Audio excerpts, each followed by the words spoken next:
we are here today. I'm the chair of the Scott County Democratic Party. We are here today to announce and talk about our petition drive that took place over the last 14 days in order to basically force a special election for our county auditor position in Scott County. Unfortunately, our petition collection process came up short. We were under the deadline for the first time of 14 days to collect 10% of the last presidential election certificates, and so we had 92,599 votes in the last presidential election, which means we needed to collect 9,260 signatures. I am very pleased to let you know that we collected 6,211, which is well over halfway. It is also far exceeding the number of petitions ever previously collected for this type of an effort before.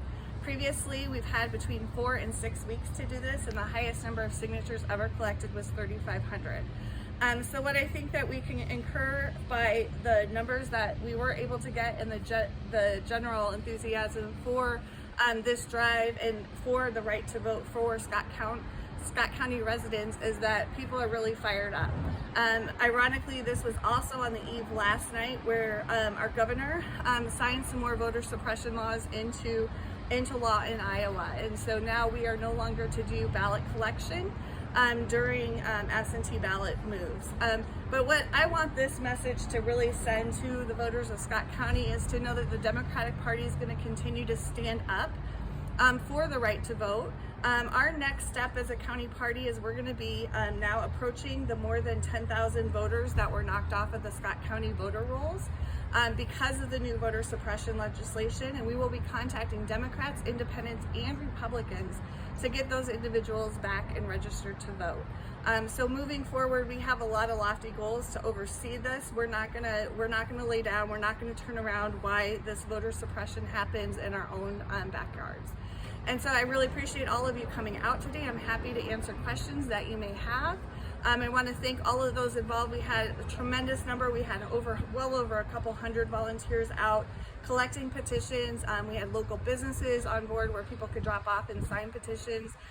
Parks and local parking lots that were just drive-up locations for folks.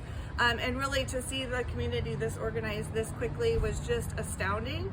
But I think it really speaks to the passion that the citizens have to have their voices heard and really, move forward on this election position. And this person is securing all of our elections here in Scott County. And so we're going to make sure that we hold them accountable and continue to work towards empowering the Scott County voters. So Elesha, the change in the law was not the number of signatures, but the time? The threshold, yes. Previously, how it was set up is that they had from the time the vacancy was filed until the candidate was basically 14 days after the candidate was named. We just now have that 14-day period post now.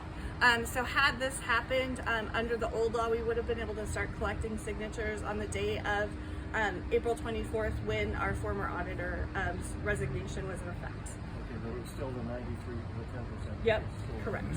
Yep, so that's the main difference that we were working with. When you talk about the 10,000 kicked off the rolls, just to be clear, are you talking about the 10,000 who have been listed as inactive because they didn't vote in the last general election? They're still registered though. Correct. So they're going to have to go through some voter registration parameters and kind of obstacles in moving forward to become current again. And so we definitely view that inactive list. That is one of the laws that went into effect. Rather than previously it would move multiple elections to miss on it, now you only need to miss one election cycle and you're moved to that inactive roll list. Where that makes a difference is speed on election night. When you're going in there and you're not on an active voter registration list that the polling places have, you're going to have to basically fill out all your paperwork. And not only that, but be now burdened with having to have your voter identification and other proof of residency with you in order to make that registration active at that time. Right, so just accelerating the process then for them to potentially be purged from the voter rolls. Correct. Correct me if I'm wrong, I'm not from the Quad Cities, but it's my understanding Roxana was appointed to her position in 2008. She was not. She was actually done by the county. She was on the county board of supervisors and she was on the ballot. There was already an election kind of in process, so she had filed to be part of that. when that had taken place. So I'd have to double check the timing on that. But yeah, Karen Fitzsimmons had passed away, but it was during the process of where she was, Roxana was moving into a special election. So this was not, Karen did not pass away 6 months after, having won a 4-year term. So that's really where the difference is with this instance.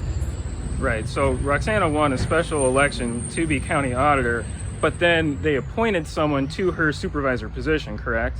I believe that is what had happened. I'd have to double check. I didn't follow her opening on that, but I believe it was Jeff Liskey, if memory serves correctly. Right. Okay. So then, I guess, can you address, then the argument from Republican supervisors saying, look, what we did in appointing Carrie Tompkins to fill the vacancy is no different than, what's been done in the last, roughly 30 years, and that they're just following precedent? Well, I think there's a lot of things that have gone, and one is, we see Heritage Foundation operating in this state, putting voter suppression laws into effect literally on the days that these events have happened in Scott County. We had the governor vote and sign a bill that had passed the legislature to make it impossible basically for anyone to collect a ballot for anyone unless it's an immediate friend or family. You can't just go to turn your neighbor who might be homebound's ballot in for them anymore.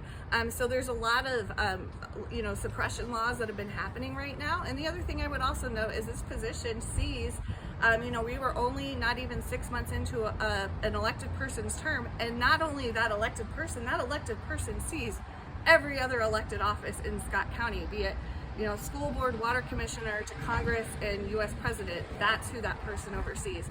And so to be basically being investigated for open meeting violations and looking at other aspects of how this process happened, there was no public comment. There was no opportunity for others to express interest that they wanted to serve in the position. I think that's where the real distinction lies. Do you have any reservations about Ms. Tompkins herself? I have not even had the opportunity, as is the public, to even question her or ask her concerns. So I have no idea where she stands on new laws, what her philosophy is, and where my concerns are with access to voting sites and satellite voting locations. How will she work with the people in the at risk and low-income areas of our community to make sure that they have access to voting rights? And those are questions that I think the Scott County voters really missed out the opportunity on the process, the way the Republicans chose to do this. And be it she supported or not, we never got that opportunity to hear it from her.